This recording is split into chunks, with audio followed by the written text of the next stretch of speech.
Morning, everyone. Welcome to the July meeting of Hart District Council's Audit Committee. I am Councillor Dan Taylor, Chair of the Audit Committee.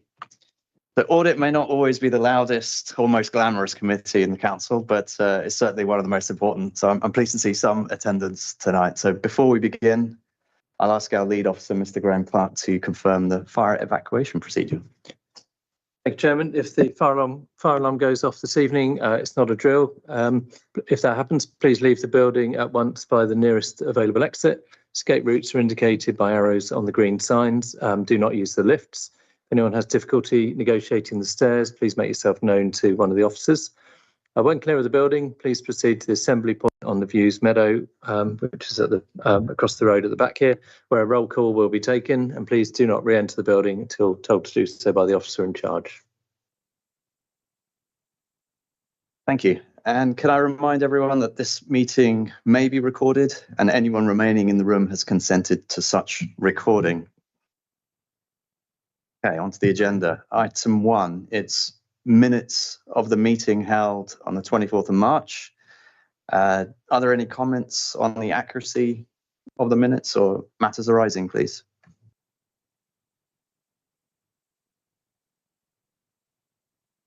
Okay.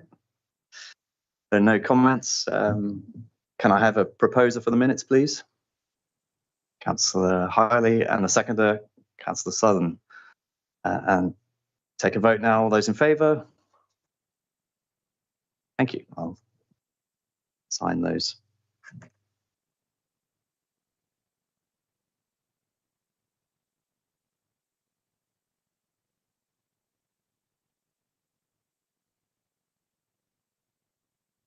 Okay. Item 2 on the agenda is appointment of the Vice Chairman for the year. Do I have any nominations for Vice? Please. Councillor Axon. Sorry about that. I'll nominate Councillor Southern. Councillor Southern. Okay. Do we have a seconder for that? Councillor Hiley. Thank you.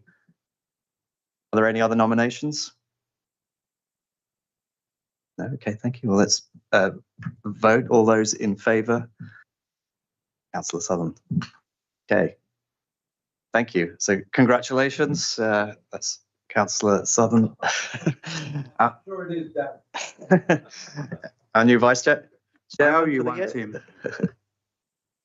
Sorry, what was that? Councillor Axon? I just said I owe him one. That's excellent. I look forward to working with you throughout the year. Okay, item 3 on the agenda is apologies for absence and committee services. Do we have any? We've received apologies from Councillor Drage and Councillor Thomas this evening. Okay, thank you.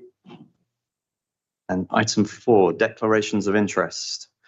Do we have any disclosable interests you want to declare now? Thank you. And you can always declare if anything comes up during the meeting, just let me know. Okay. Moving on to agenda item 5, that's the chair's announcements. Just a couple of things from me, if I may. Sorry. Echo. Sorted. Okay, thank you. First, I want to place on record my thanks to Councillor Makepeace Brown, our previous chair, for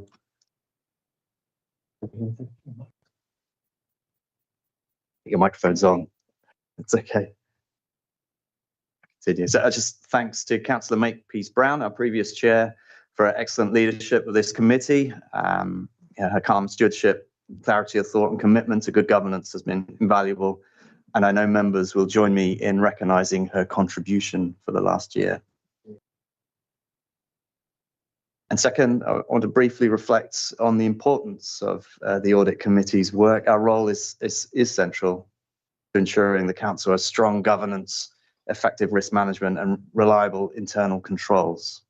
So internal audit provides independent assurance, that these systems are operating as intended and compliance with the global internal audit standards reinforces the robustness of that assurance. So as we begin a new year, looking forward to open, constructive discussions with the committee and to ensure we continue to add real value, real value to the council's governance and resilience.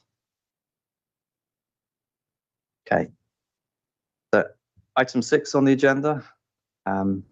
So this is the annual internal audit conclusions, and this report provides the chief internal auditor's opinion on the council's framework of governance, risk management and internal controls for the year ending March 31st, 26. So I'll now invite Penny Frost, Deputy Head of the Southern Internal Audit Partnership, to introduce the report, please. Thank you very much, Chair. So on page 9 of the pack, you will find the annual internal audit conclusion. The overall conclusion for this year is reasonable, and we've delivered 92% of the plan. I would really like to sort of pause here just for a moment to really sort of thank the council and the committee for their support throughout the year. I want to reiterate that we don't take this for granted. This kind of strong, good collaborative working relationship means that we can deliver good quality work and provides insights and support to ongoing organisational development.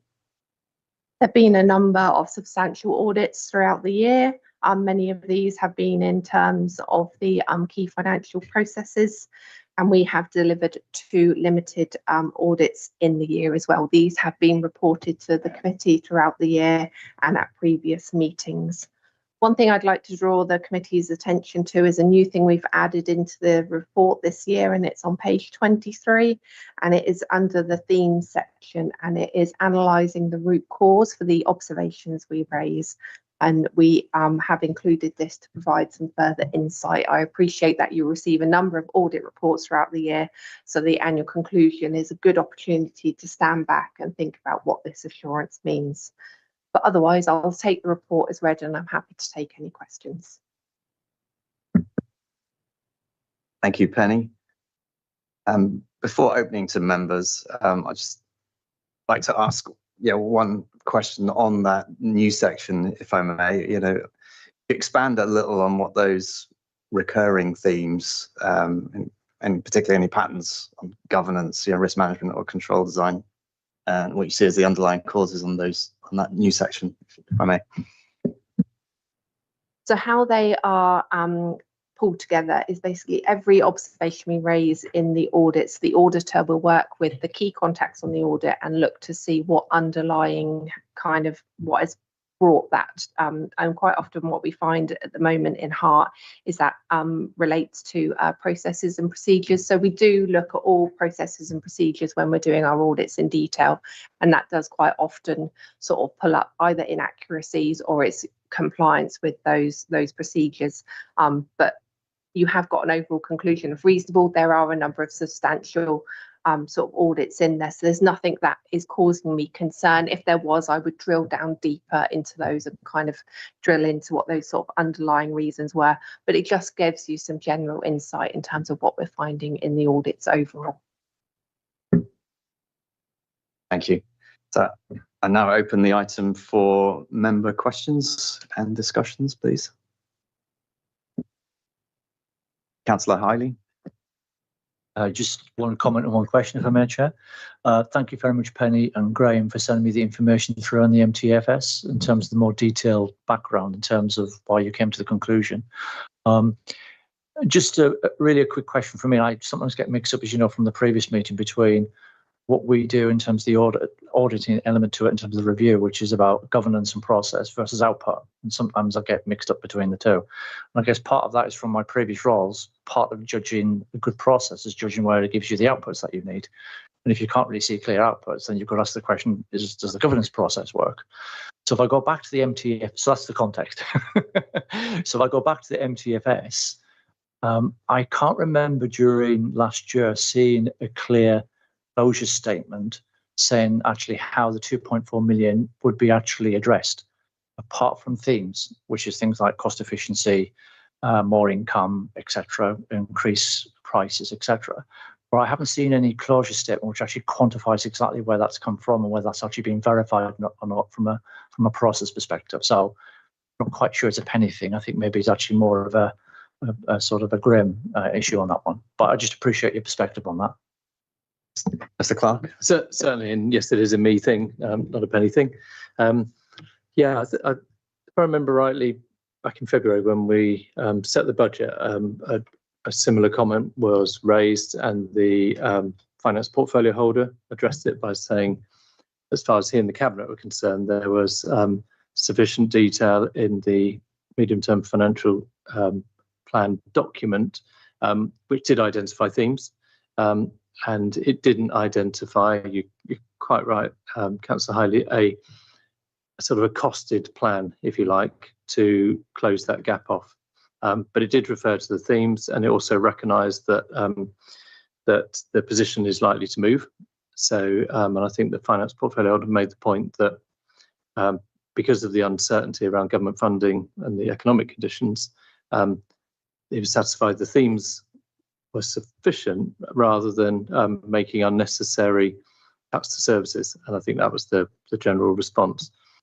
I think made the point at the last meeting that it's sort of captured in the minutes along those lines that you're absolutely right. There is a line between where overview and scrutiny comes in and says, Cabinet, we want more, or we want something different to satisfy us as the committee that does pre-decision scrutiny and holds Cabinet to account on the robustness of the MTFS, whereas this committee would look, as you would have seen in the internal audit, at the process of preparing, monitoring and tracking.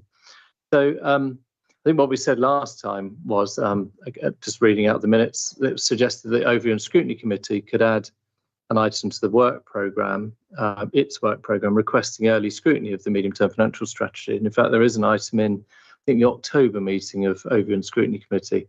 So I think that might be the time to, and there are only a couple of meetings between now and then anyway, for Overview and Scrutiny Committee to ask, maybe at its next meeting, or sort of put a bit more flesh on the bones. You know, what do you want to see Overview and Scrutiny Committee in terms of some pre-decision scrutiny on the medium-term financial plan that will ultimately come back to Council in February.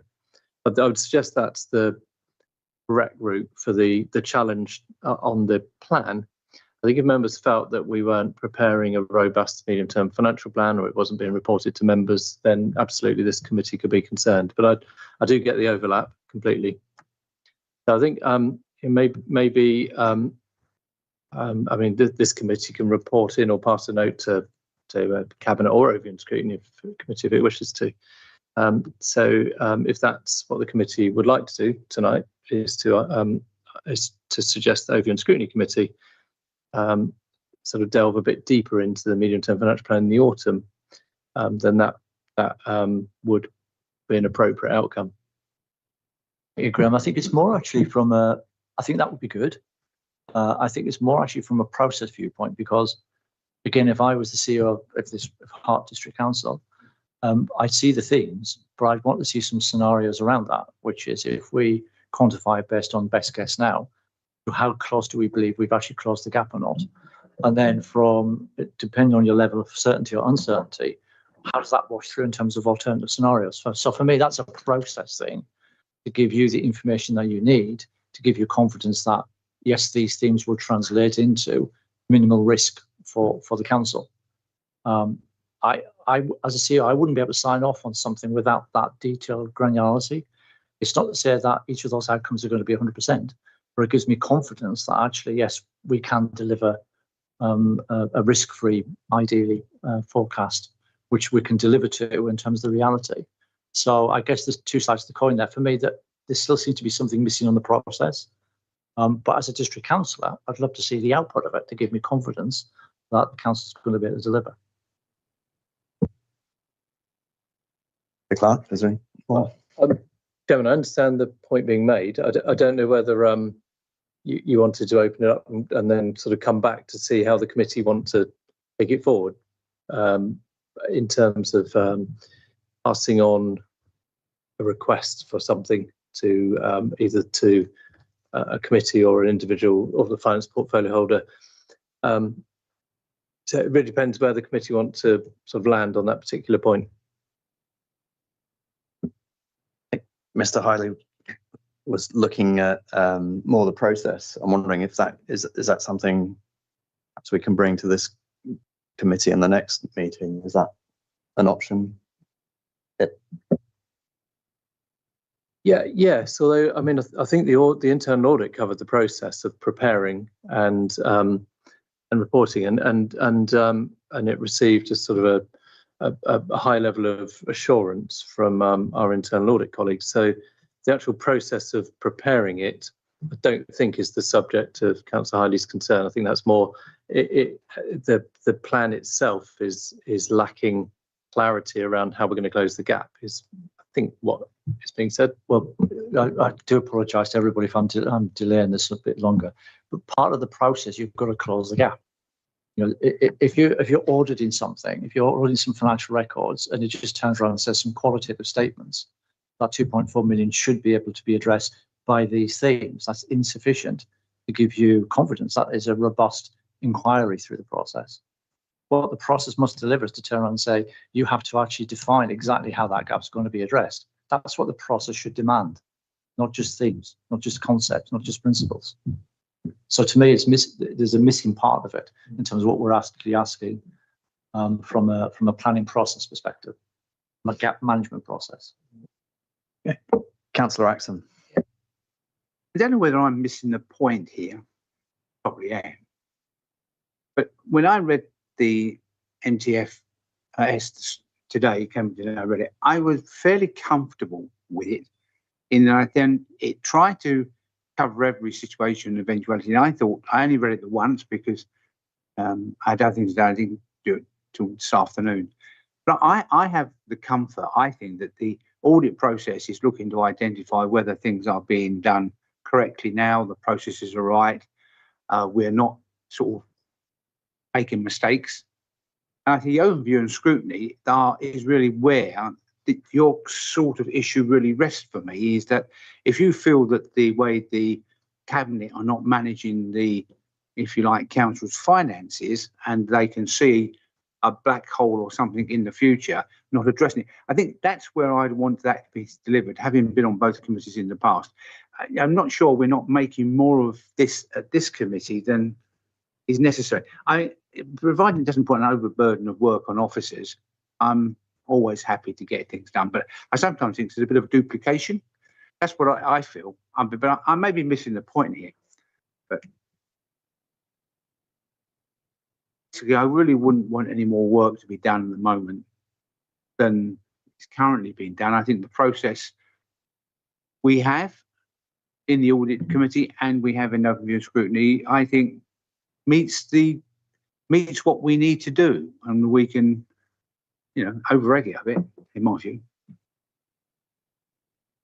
Thank you, Councillor Axon. Yeah, I think hearing Mr. Clark and your comments there, I think it does sound like the process is okay.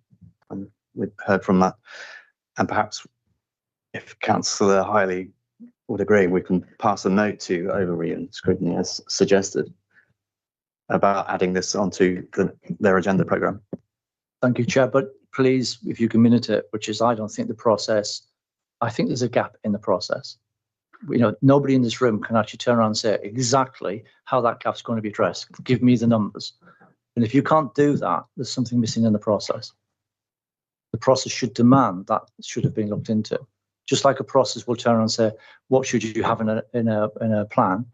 It should contain actually what you do about addressing financial gaps, especially at the scale of 2.4 million. It's not just like 100,000 or 10,000. There's a big gap.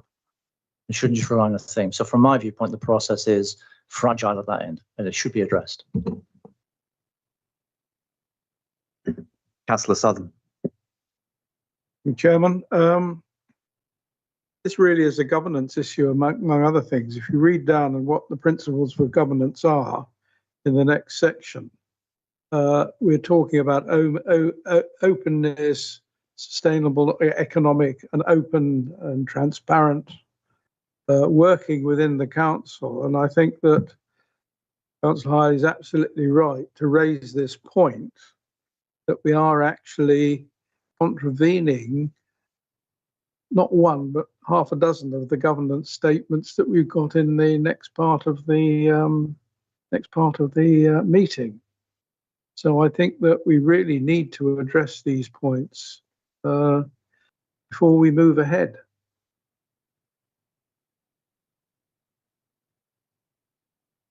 Ashley.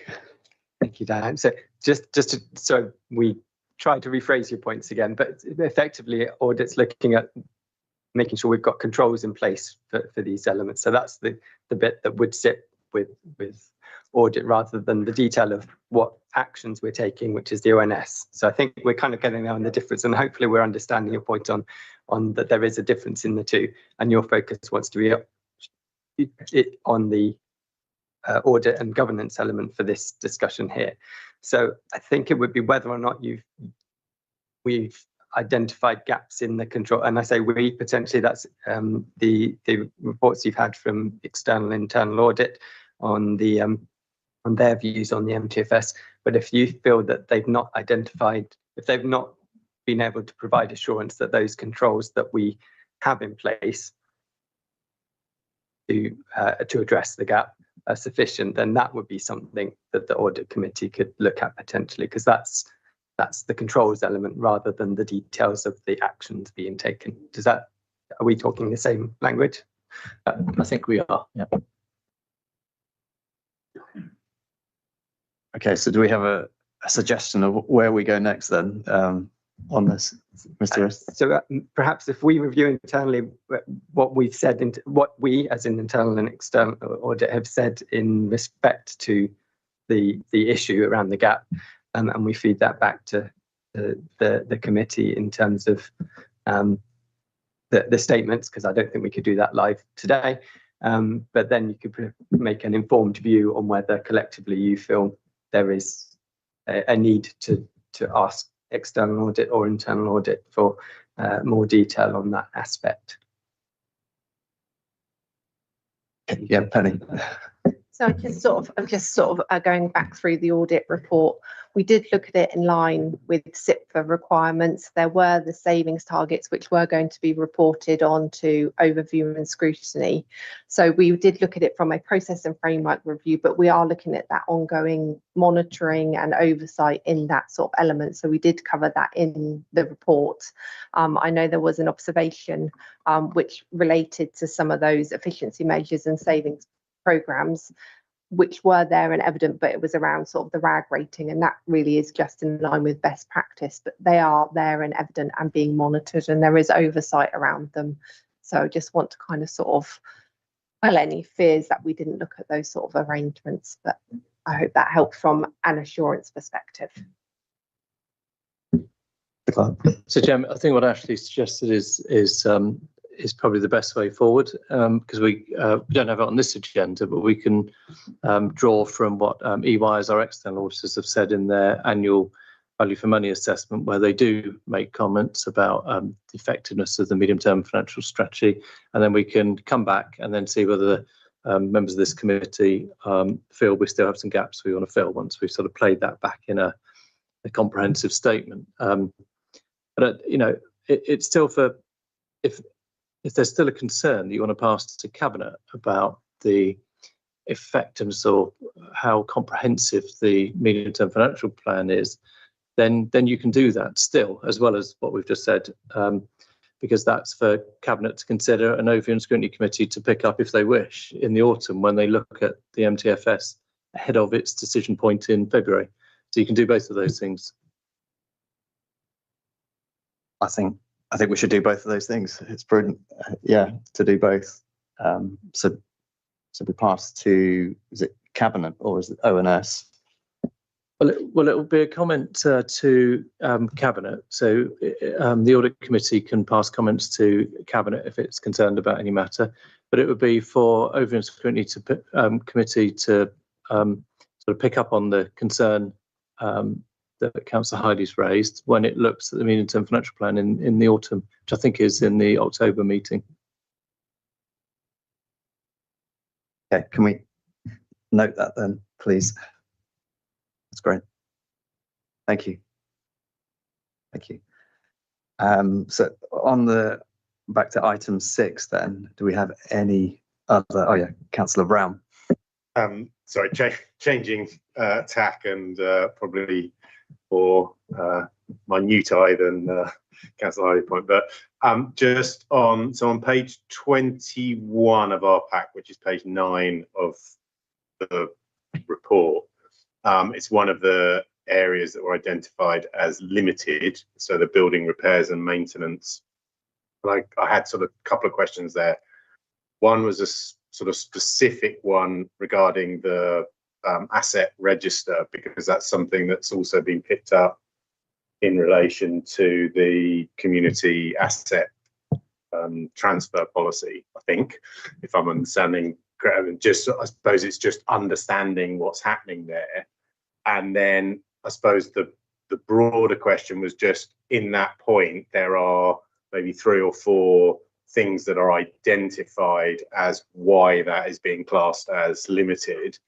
And so I suppose the question there is, how is it determined that that is limited? If one of those was corrected, would that move it from limited, or is it, if there's anything there, like, is it the compounding of 3 or 4 different issues, or is it any issue makes that limited? If that's a understandable question. Any?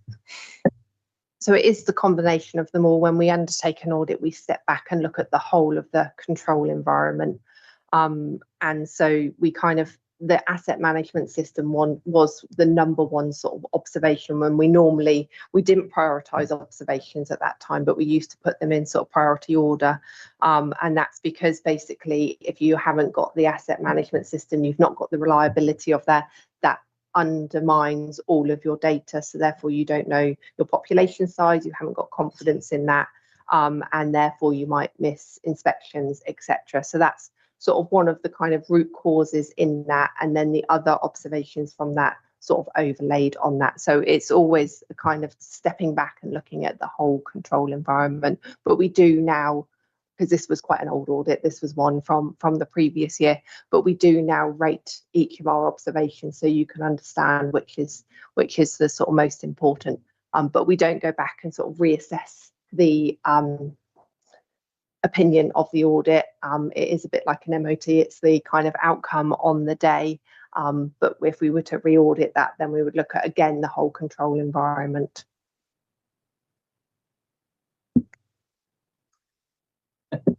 And then this, I suppose, yeah, the specific question in relation to the asset register. Yeah, so we do hold an asset register for accounting purposes, and but the specific point here, I'm looking at it now, that was in the internal audit, was a register of council-owned buildings where the council has responsibility for building repairs and maintenance. So we have pulled that together, but the second part, the reason we haven't signed that particular management action off is because the second part is an action plan is prepared to address that, and the officers responsible for that have asked for an extension of time, and that was signed off to give them more time to do that, because we don't actually hold a huge amount of assets, and some are sort of fairly complex historical lease arrangements, etc., where we have responsibilities. And we have 3/5 of one building surveyor on our books. So it's that's not an excuse for not doing it by the time, but resources didn't allow it to be completed by the original timescale. So the other management actions in here, there are 3 others have been completed. So we're left with the second part of the first one, which of course is the most significant one, and that is something that we've got another couple of months to pull that one together.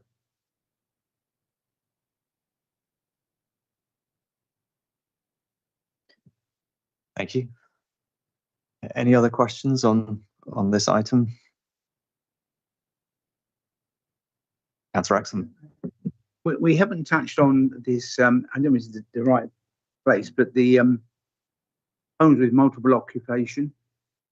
In reading that, I rather get the impression that it's a rather low priority for this council. We haven't really put in enough resources, or am I wrong? So, Mr. Clark, yes. Probably one for me again, Chairman. Again, I'm just looking at that report. Dan Fulbrook, who's the lead officer here, has confirmed that all of the management actions were implemented within their target time. I hope that he confirmed that to you, Betty, at some point. So it's in SIAP's report as one of the audits that got a limited assurance. But we took it very seriously, and the officers responsible for it implemented the management actions very quickly. So they're all signed off now, but I think what Penny will explain is in here for a reason, because it did receive a limited response. Thank you. Okay. Councillor Axon, did that answer all your questions? Sorry, yes, thank you, it does. It did. All right. Thank you. Any other points or questions? No? Okay. Thank you, Penny. Thank you for that. I think the recommendation is to consider and note the report then. So we'll do that. And Penny, you're very welcome to stay if you like, or if you'd like to leave. Thank you very much. Okay, moving on to item 7 on the agenda, and this is the draft annual governance statement and accounting policy for asset indexation. So I'll invite Graham, I think, to introduce this one. Certainly, thank you, Chairman. And Ashley's monitoring officer is also key to this, so I'm glad he's sitting alongside me.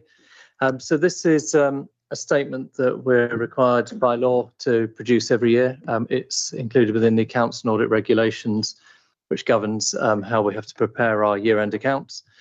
And the annual governance statement is a backward look statement that's initially prepared by officers as to how we feel the arrangements have held up over the year, and we take all sorts of things into account in that judgment, as we've explained in the covering report and into the main document itself.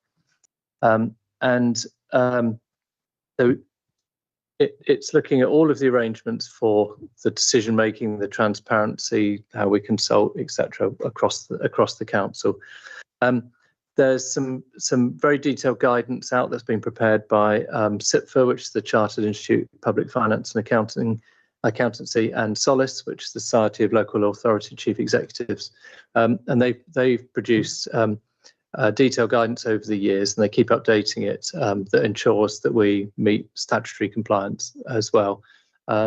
So we do two things in one report here. We look at I'll come on to the asset indexation in a second, but we look at we prepare a draft annual governance statement, but we also look at the local code of corporate governance as part of the same thing. So we have a local code, that's good practice to have. And then we do a gap analysis, which is the second part of the document that you see. So the route for this is it gets approved alongside our accounts in the October meeting of Audit Committee. But about 3 years ago, just after I joined here, the Audit Committee said, well, look, could we have an early look at the annual governance statement so that we can help shape it before the final? I think Councillor Axon might have been the chairman at the time of that Audit Committee. And that was a very good idea, because actually that July, the Audit Committee had some views about content and format that we incorporated into the final version that was then considered in October. So you will see this document again in October, and if members have any comments, suggested changes, be they about the content or the format, very, very pleased to hear those this evening, and Ashley and I will work on those before it comes back in. Then there's a third aspect, because this whole report comes under the accounting regulations. If there is a new accounting requirement that comes into play that affects local government, then we will incorporate that each time into the same report. And there's been, we've talked quite a lot at this committee about asset valuations when you've been considering the accounts each year.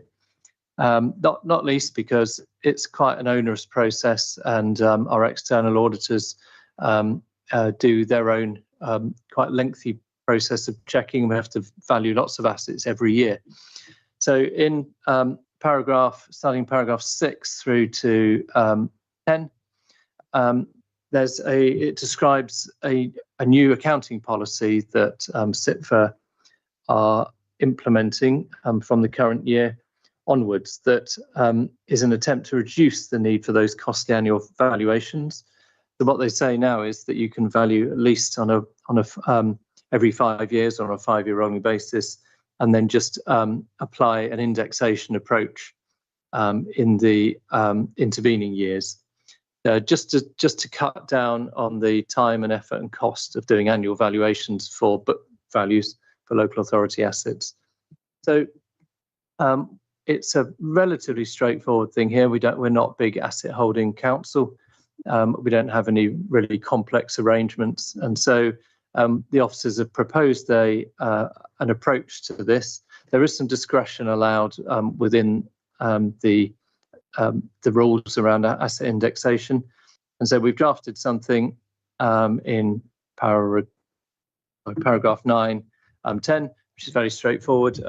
Our external auditors, EY, have confirmed that they're satisfied with that. And so what we need now is for the audit committee to approve that as a new accounting policy. The Chairman, I wasn't going to go into much more huge detail around the document, because hopefully members have seen it, and it's in the same format and content that you've seen for the last few years. So unless Ashley's got anything to add, pass it over for comments, please, Chairman. Thank you. Thank you, Graham. Ashley, do you want to add anything to that? No? Okay. Thank you for the reports. Yeah, it's been through those, certainly. Do we have any questions? Yes, Councillor Southern, thank you. Yes. We have a company which is for which we get value from the assets that we have. Is that outside the remit of this particular government statement? It's within the remit, Chairman. So the council owns the assets, and the management company manages them, and they lease the assets from us. And so the governance around the wholly owned housing management company that we have is absolutely within the remit of this. That was considered by Overview and Scrutiny and Cabinet about a year ago, and the governance arrangements were revised. But no, that is within the remit, yes. Okay. That doesn't come within assets categorised as surplus or right of use assets. Item 8. So, Chairman, my response just now referred to the annual governance statement, and that absolutely includes the governance over the housing company. I think Councillor Southern's asking whether the this policy of indexation covers those assets. Is that correct? Oh, I see. Right, indexation. Sorry. Yes. Okay. I think that's what paragraph 8 refers to. I mean, the answer again is yes. So the assets that we hold. That's okay. No, it's the question's absolutely fine. I'm kind of answering it twice. So the governance of the housing company does come within the remit of the annual governance statement, and the holding of the housing assets does come under the indexation policy. Is that clear, Councillor Southern? Is that okay? Okay. Councillor Axon. I have a question.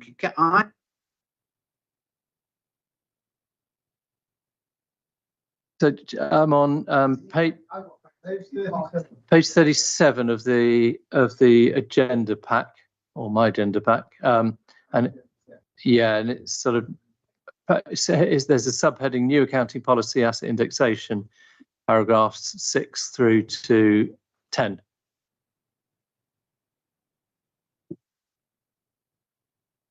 Councillor Southern, thanks. I also have a bit of a concern on the governance side, as I expressed to Graham earlier. We're in the position of trying to build a local plan. The local plan is, from what I understand, substantially delayed. There doesn't seem to be a lot of transparency in what's happening. We don't seem to be able to get any information about sites that are being brought forward or anything like that. It almost seems as though these are being held under wraps for some unaccountable reason, and this goes completely against the whole issue of transparency and ethical working. And I wondered whether we could sort of make a note that this development of the local plan should be part of this issue, and the governance of the local plan, which is not being handled, from what I can see, particularly expeditiously.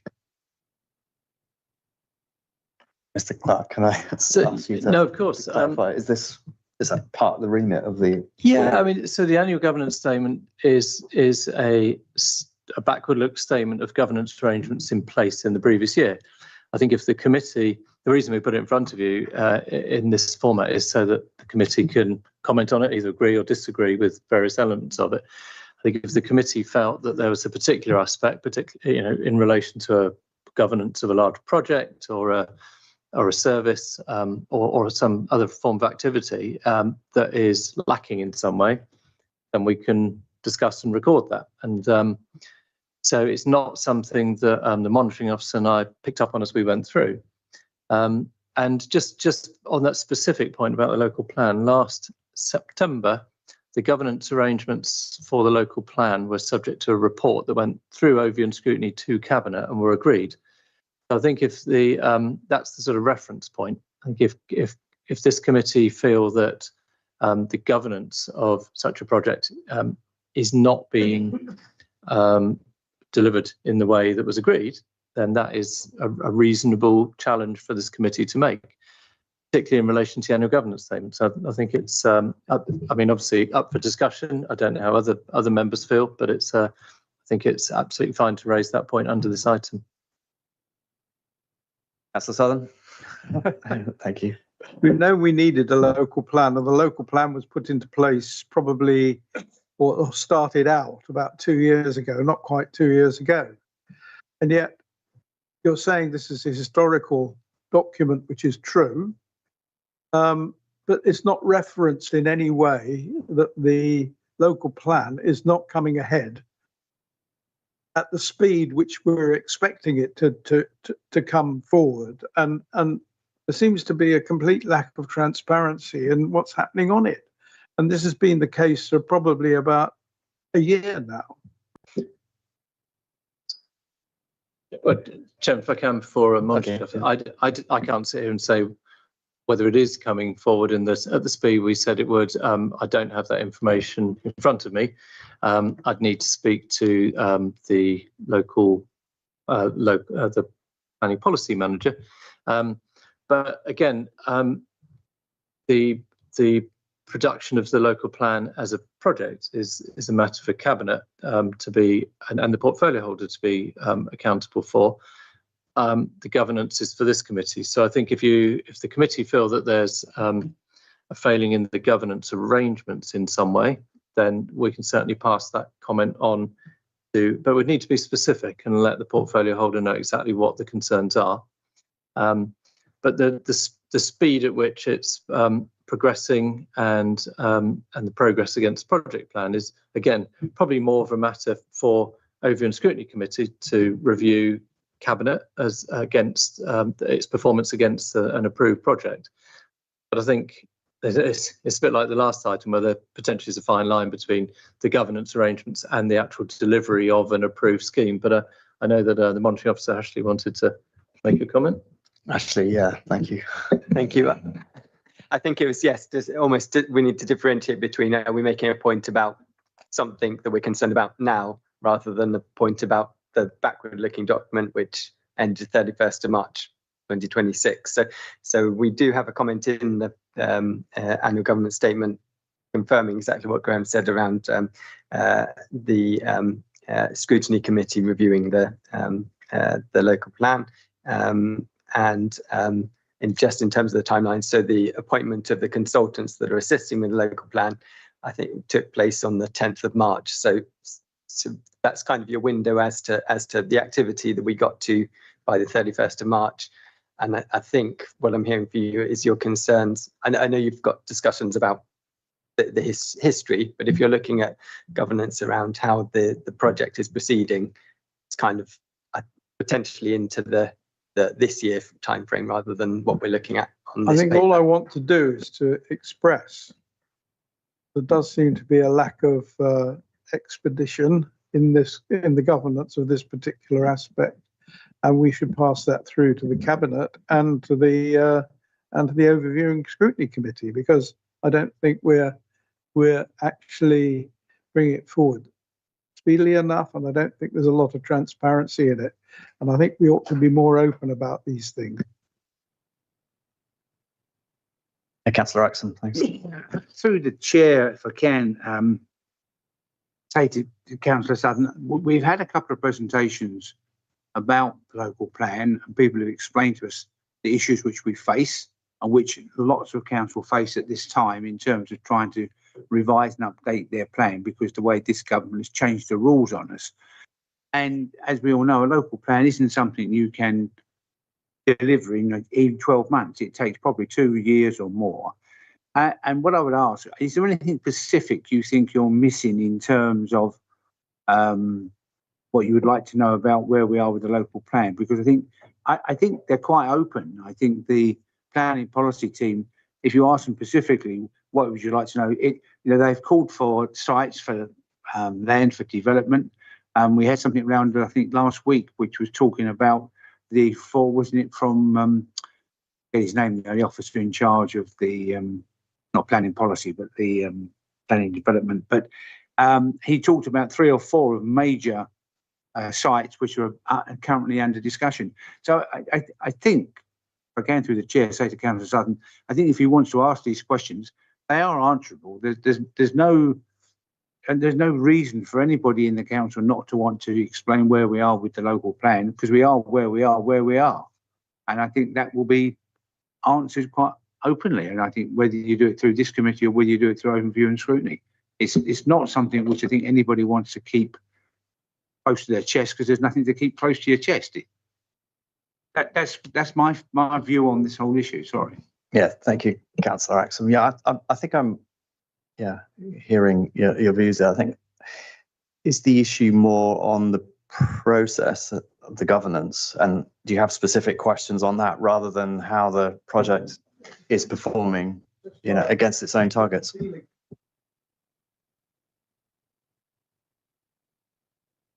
So I think, some of those points you can. Chairman, if I could. I want to express my concern about the whole issue. That's all, because it is a governance issue, and I understand exactly what Councillor Axon said. We were informed not very long ago about the sites, the bigger sites that are coming forward. That's okay, but there are an awful lot of other sites as well.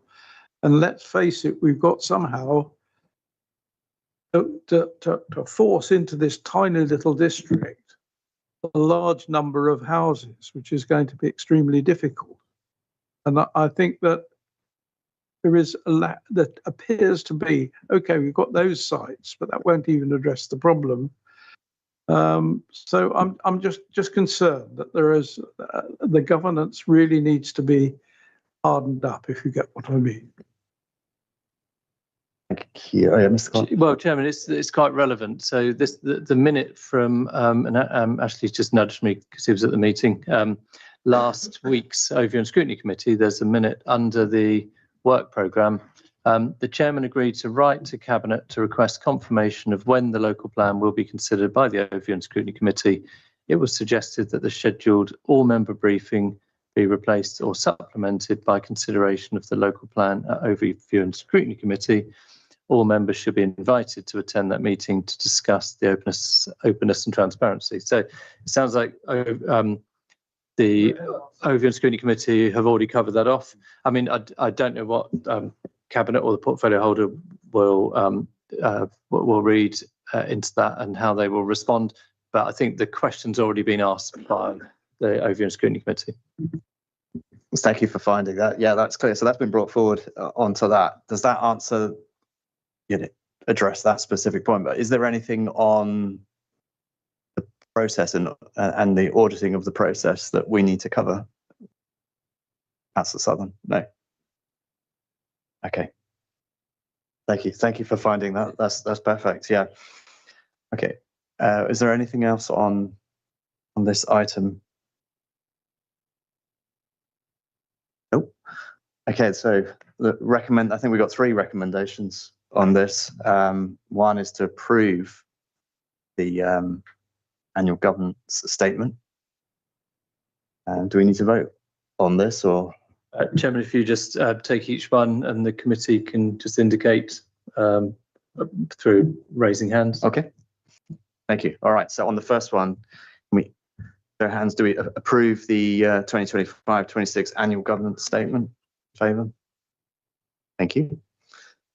Then item 2 is authorise the S151 officer in consultation with me as chair to make any non-material changes from the external audit.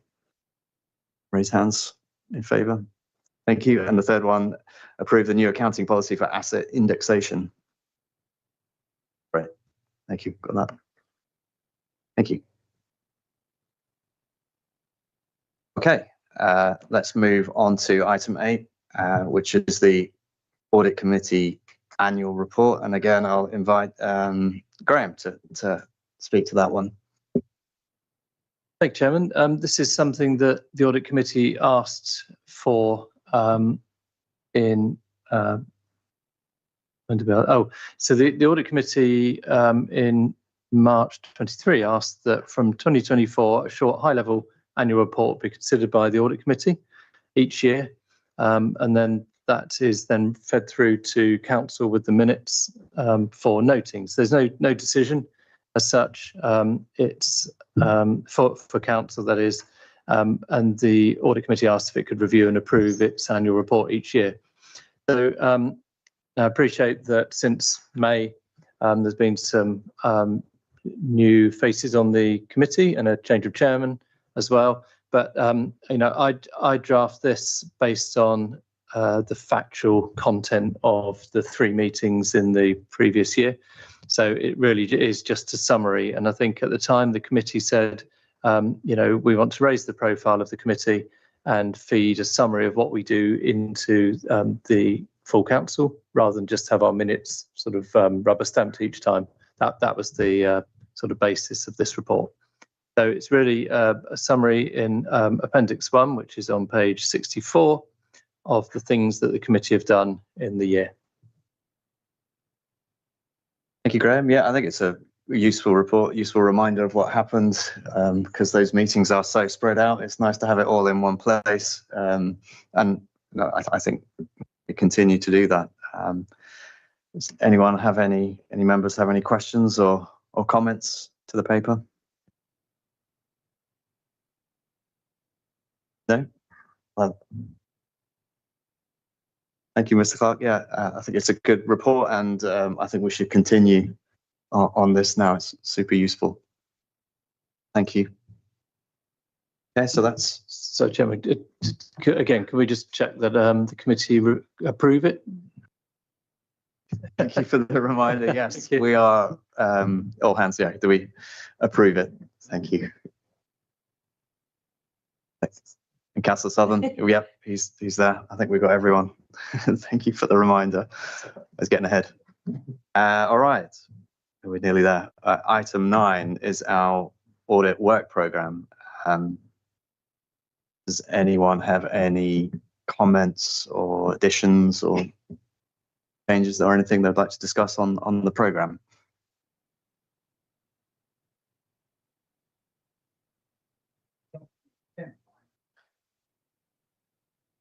Item 9, audit work programme. Okay, have I got that? Is it different in a? It's item. Yeah, should be item 9. And item 10 is date of next meeting on the main agenda. Yeah, I've got item 9. Is that okay, Councillor Exham?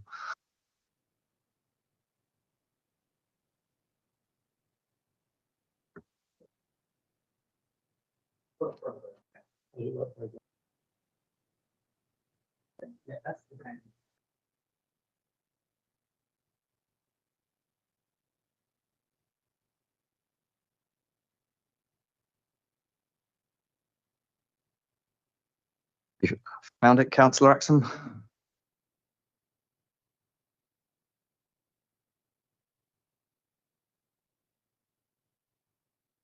It's weird.